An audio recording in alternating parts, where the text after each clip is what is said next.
Mornings have a rhythm. You can hear it, feel it. And at Quaker, we fuel it. With 100% whole grain oats and a good source of fiber in every bowl, helping you turn that rhythm into your soundtrack for a great day. Fuel to start whatever's next. Quaker, official sponsor of FIFA World Cup 26. Let's go! Let's go! Expedia and Visit Scotland invite you to come experience the beauty that awaits in Scotland.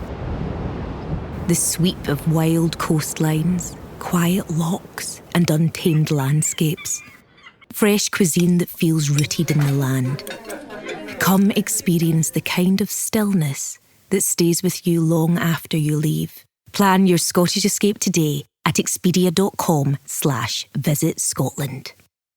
Study and play come together on a Windows 11 PC. And for a limited time, college students get the best of both worlds. Get the Unreal College Deal. Everything you need to study and play with select Windows 11 PCs. Eligible students get a year of Microsoft 365 Premium and a year of Xbox Game Pass Ultimate with a custom color Xbox wireless controller. Learn more at windows.com/student offer. While supplies last. Ends June 30th. Terms at aka.ms/collegepc.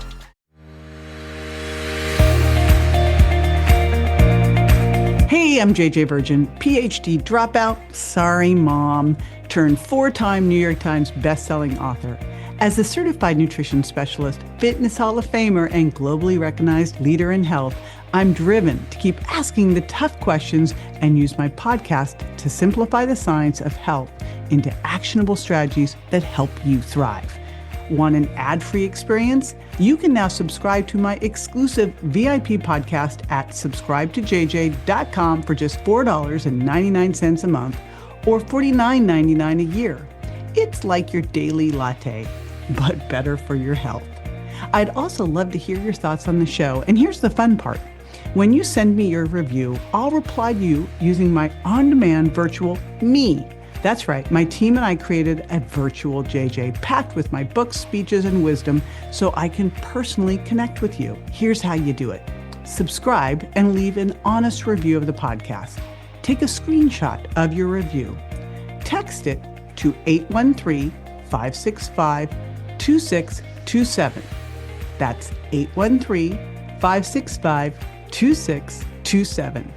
My virtual JJ will reply directly. And trust me, this will make your day. So subscribe now at subscribetojj.com and text me your review. Let's keep thriving together.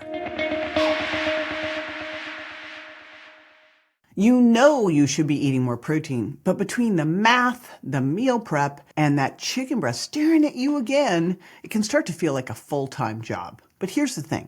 Getting enough protein doesn't have to be boring, complicated, or bland. Hey, it's JJ Virgin here, nutrition expert, fitness Hall of Famer, and age-defying muscle maven. Here to show you how I actually hit my daily protein goals without doing the dry grilled chicken or the flavorless protein powders. You know, protein is the single most important macronutrient for women over 40 looking to stay lean, protect their metabolism, and age powerfully. But the reality is, most of us aren't getting anywhere near enough. You probably heard the statistics, and I'm going to walk through why you need this, of 0.7 to 1 gram per pound of target body weight.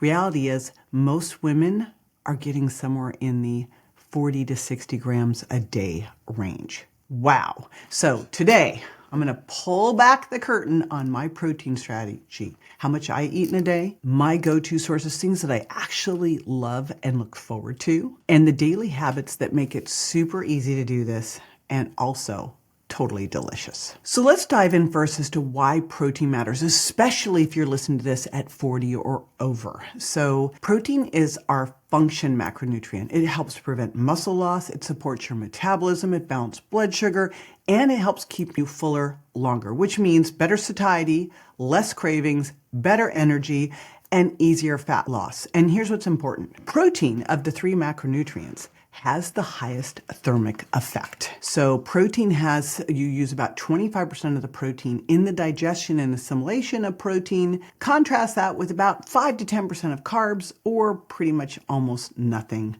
of fat. So it's way more thermic and it's way more satiating, but it's also helps with those cravings because you get essential amino acids from protein, and those essential amino acids can help with things like serotonin and dopamine. So it really helps to shut down those cravings. So why, especially in midlife, is this so important? Well, it turns out there's a couple things that go on starting at around age 30 that start to shift things. And you've already heard it. Starting at around age 30, we start to lose up to 1% of our muscle mass a year. It's about 3 to 8% a decade, unless we're doing things to preserve it. And if you are trying to lose weight, I hope that you understand that you are not trying to lose weight. You're trying to hold on to or build muscle while losing fat. If you are practicing any caloric restriction, you are really going to want to focus on that muscle to help preserve that lean mass. Another thing that happens as we start to age, if you're insulin resistant, if you've got more fat in your muscle, but it especially happens as we age. And it's this phenomenon called anabolic resistance. What it basically means is we can't take the aminos from protein, which is what we're eating the protein for, those essential amino acids. We can't take the amino acids from protein and use them to make muscle as well as we used to do when we were younger. The other thing that happens as we age is a hormone called myostatin starts to increase, and then the contrasting hormone follistatin starts to go down. This is a double whammy because as myostatin increases, it actually makes it harder for you to put on muscle. You're breaking down more muscle, and you need the follistatin to make the muscle. Quite often, we're just not working out or moving as much as we used to. So that's just hits a double whammy. So you need the protein, but you're not going to build muscle eating protein sitting on the couch either. But one of the things we kind of know as we age is life starts to get in the way. Like you think about your life in your teens and 20s when you thought you had so much going on, and then all of a sudden you're in your 30s and 40s and you've got kids and parents and jobs and houses and all sorts of stuff going on, and time is at a super premium. And one final thing that happens, and that is our digestion can start to go down. Starting at around age 30, we also start to lower our stomach enzymes. And if you're under any kind of stress, that just compounds the problem. So this is where I think protein digestive enzymes can play a huge role, go a long way in helping out. So that's the first thing. That's setting up what the problem really is. Now let's talk about what I do in a day. So I'm going to talk about how much protein I eat in a day. And what I'll tell you is I go for somewhere between 0.7 and 1 gram per pound of my ideal body weight. This is basically the same for men or women, but here's the reality. In a perfect world, we'd be basing that protein on our lean body mass, how much fat-free mass we have, but I don't want to complicate the issue here. And if you go a little over in your protein, it's not an issue. In fact, we know that if all you did was take some of the calories away from carbs and fat and put them over to protein, you'll initially lose some fat because of that thermic effect. So it's kind of hard to sit down and go, gosh, I really pigged out on that chicken tonight. But you'll hear people do that on the pasta or the bread or the dessert all the time. So I would rather see you err on the higher side, the 0.7 to 1 gram per pound of target body weight, especially if you are focusing on losing body fat. Notice how I said that, because I want to focus always on body composition, not weight. It is not what you weigh, it's what that weight's made up of. How do you know your target body weight? Think about what weight would be like if you just went, this would be a dream come true weight for me. This is where I would totally feel my best. And that's really where you want to look at, like, you know, if you were going to, let's say, I know this is like sparking fear in people's minds, and I would never want to do this, but let's say you were going to go do some kind of a physique contest on stage in a swimsuit.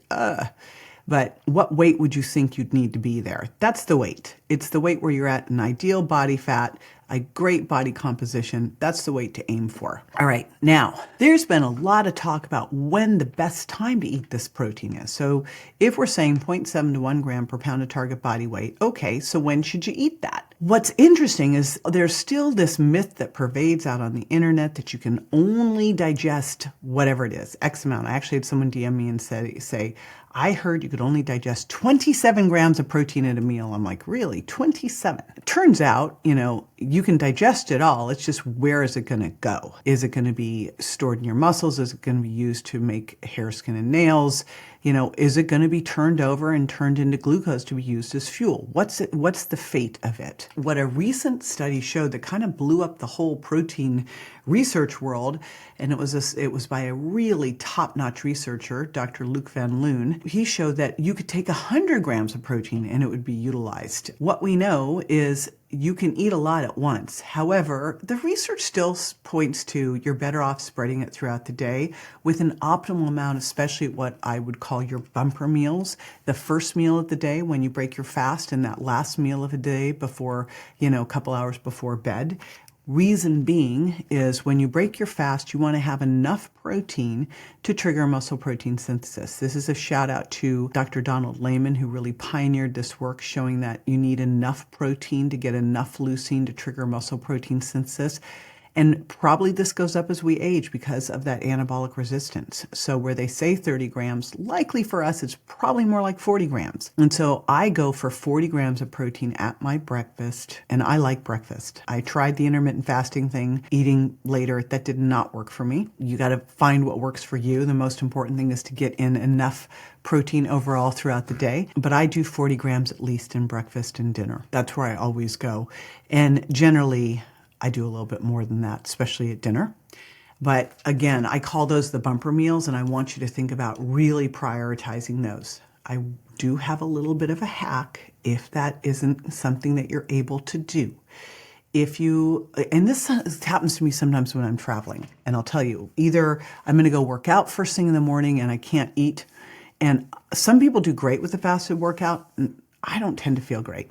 So what I do is I'll put some collagen in my coffee because I really like that collagen before I go work out to really support my connective tissue. And then I will do my sheatine powder with my essential amino acids, my amino acid power powder, and my electro replenish powder. I'll take that all to the gym. So that's how I solve it when I'm traveling.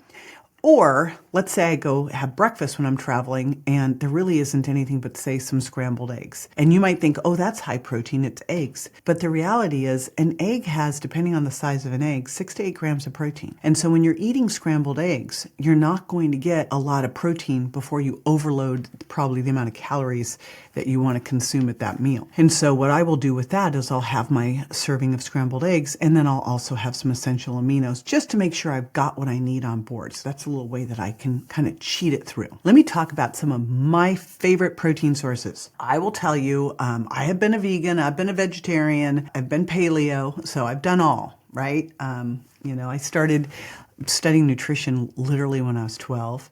And I've always been my first guinea pig, N of 1. So I've gotten my protein from my veggies and vegan, and I know where I feel best, but I feel best very omnivore, where I'm getting primarily a lot of my protein from animal sources, but bumping it up with the plants. So I'm not discounting the plants either, and I'll share where I like to get some of that as well. With the animal, let's talk fish first. I love fish because you're also getting the fish oil, and my goal is to get 3 servings of fish in a week. I still take a little extra fish oil, and we know it's anabolic, and I measure my omega-3 fatty acid index, but I really love to get in some wild salmon, some sea bass, some halibut. Shout out to Vital Choice. We'll put them in the show notes. That's where I get most of my fish from there. And I'll also do a little bit, like sometimes we'll make a cioppino and do some shrimp and langostino and things like that. The other thing I love are grass-fed, grass-finished meats. I love New York steaks. I love bone-in New York steaks. And we also get these great grass-fed, grass-finished beef tenderloin tips that we'll make stir-fries with. So lots of grass-fed, grass-finished red meat and lamb. And I always try to get the leanest sources possible of any of that stuff. We will also do pastured pork, pastured chicken,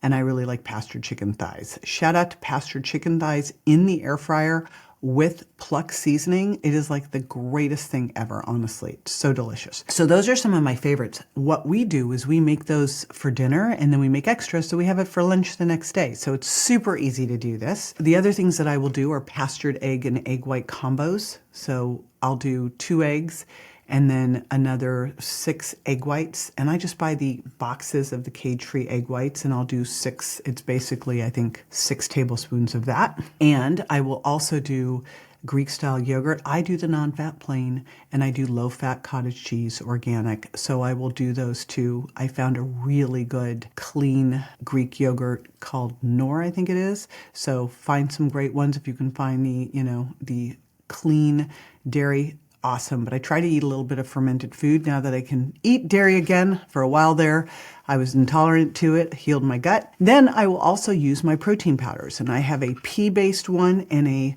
paleo-based one, a bone broth-based one, and I've actually made them so that their amino acids mimic that of whey protein. So if you're having issues with whey protein, you can't do it, I put these protein powders together to do that.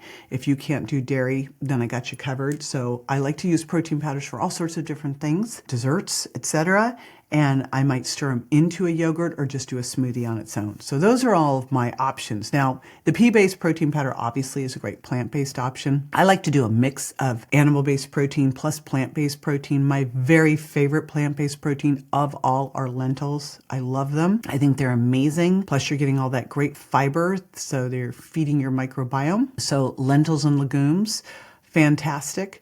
If you are doing solely this, make sure that you are also complementing that with some wild rice or some quinoa so you get the right balance of amino acids. The challenge with plant-based is the amino acid balances are not the same as animal-based. Animal-based amino acid balances were made to rebuild animals.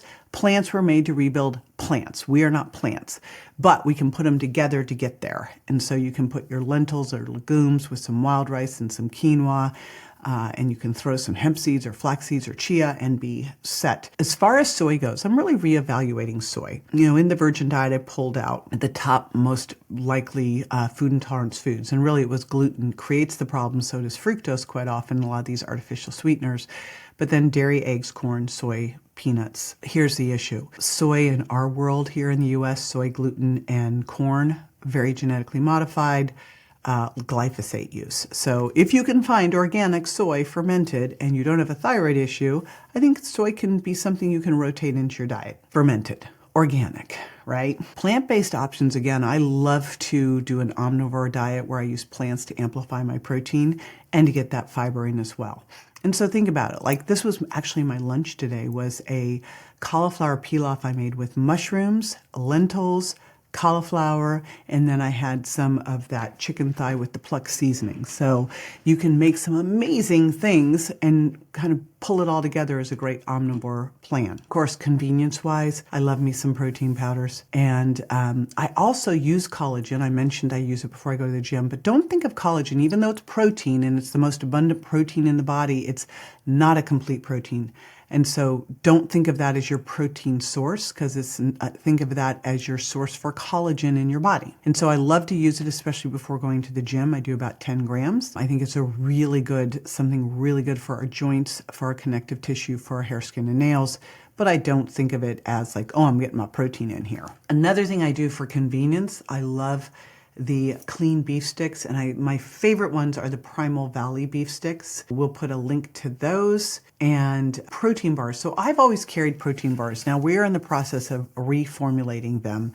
This is one of the most challenging things to do well, I will tell you, with the sweeteners and what's in them, and then selling them fast enough so they don't get moldy. There's a whole thing. It's a whole thing. So stay tuned if we bring some back again. Right now, I'm kind of searching back on the hunt to find a good clean protein bar that uses allulose or monk fruit as a sweetener, not artificial sweeteners, and that isn't creating a whole big problemo. Haven't really seen one. And again, the easy hack if you're stuck at all, and what I've been also adding in just a little bit before bed are some essential amino acids. So I created an amino acid power powder. I will use that if I'm doing a fasted workout. I'll use that traveling if my breakfast is wimpy. I'll use that at night if I've skipped dinner or I had dinner way early, just so that I can not get myself catabolic. So let's talk about easy ways to boost protein without feeling like you're just kind of gnawing on chicken all day long. Some things that actually will work here. First of all, you've heard me say it, eat protein first. I say that for a reason. I like to tell people to eat protein first because then I know that you ate it. Because quite often people will like sit down, snarf down their bread, their salad, the pasta, and then they go, I'm full. I'm like, eat your protein first, then that won't happen. Double up your breakfast protein. So this I do quite a lot is like add in some bone broth protein into your Greek style yogurt because you're going to get the collagen, you'll get those amino acids, you'll get the yogurt, you'll get the fermented, amazing. Add in those egg whites to your scramble. That's another good one. By the way, if you're an oatmeal person, you can add in protein powder to oatmeal. You can also do a savory oatmeal and add in like ground meat, ground chicken, right? Amazing. And make sure that you're batch cooking. Make this easy for yourself. If you're going to take the time to make chicken thighs, make a bunch of chicken thighs. If you're making steak, make extra steak. Do it super easy. Quite often we'll make grass-fed ground beef patties. We'll make a bunch for a couple days in a row, or we'll even make them and freeze some so we have them for later. If you are snacking, and I'm kind of changing my mind on snacking, I used to be like the adamant do not snack. But sometimes, we ate breakfast at like 8 and lunch at 12 and we're not having dinner till 6 and you're like, I'm kind of dying here at 4. So if you're going to have a little snack, make it a protein-rich snack. Even a little mini protein shake could be a great one here, right? Because usually these snacks, the reason I don't like them is they're just carb bombs. No one should be doing a carb bomb. And then make sure you're using the tools. I can't tell you how many people are like, oh no, I'm getting enough protein. I go, what'd you have for breakfast? They go, oatmeal and an egg. I'm like, you got like 8 grams, 10 grams of protein if you're lucky. So use your chronometer app and use a food scale. Weigh and measure. You don't have to do it forever, but do it to get you started so you really can make sure you're doing what you need to do, right? Super important. I'm going to walk you through like a typical day for me. So typical day for me, I might do, and I like to do either, if I'm doing one of my smoothies, I like to mix my 2 protein powders together, my plant and my bone broth protein, because I like the texture that they do. Sometimes I'll bump even, if I'm doing bone broth, I'm getting some of the collagen from that. But if I'm doing all plant, I'll add in the collagen to it. And then I'll add in a little bit of nut butter or chia seeds or flax seeds. And I do an extra scoop so I get everything that I need there.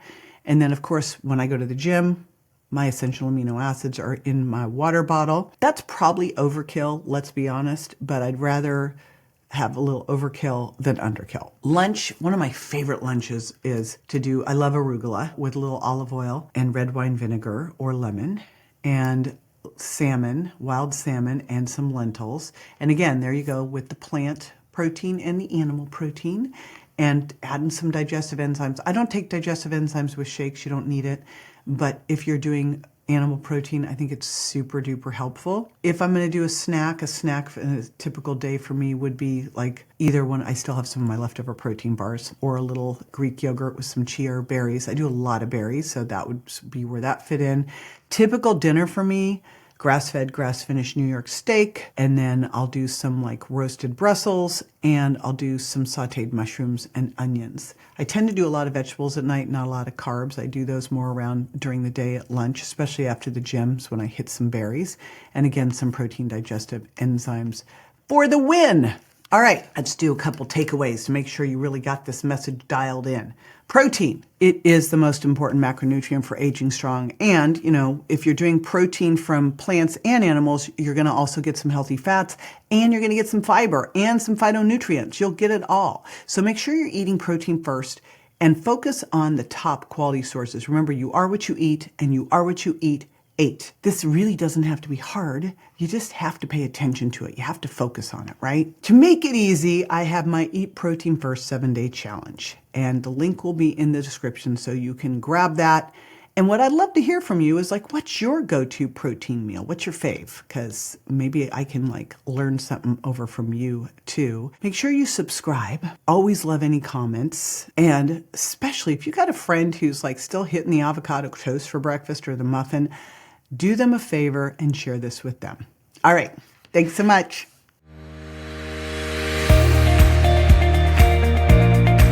Be sure to join me next time for more tools, tips, and techniques you can use to look and feel your best and be built to last. Would you prefer an ad-free experience? Join my VIP podcast at subscribetojj.com for just $4.99 a month or $49.99 a year to unlock uninterrupted ad-free access to all the episodes and insights you love. Also, I'd love to connect with you and hear your thoughts on the podcast. Here's how. First, subscribe to the podcast and leave an honest review. Second, take a screenshot of your review. And third, text it to 813-565-2627. That's 813-565-2627. When you do, I'll reply using my brand new Virtual JJ. It's my on-demand virtual self built from my books, talks, and years of experience so I can interact with you directly. You'll make my day, and I can't wait to hear from you. Thanks for tuning in, and I'll catch you on the next episode. Hey, JJ here, and just a reminder that the Well Beyond 40 podcast offers health, wellness, fitness, and nutritional information that's designed for educational and entertainment purposes only. You should not rely on this information as a substitute for, nor does it replace professional medical advice, diagnosis, or treatment. If you have any concerns or questions about your health, you should always consult with a physician or other healthcare professional. Make sure that you do not disregard, avoid, or delay obtaining medical or health-related advice from your healthcare professional because of something you may have heard on the show or read in our show notes. The use of any information provided on the show is solely at your own risk.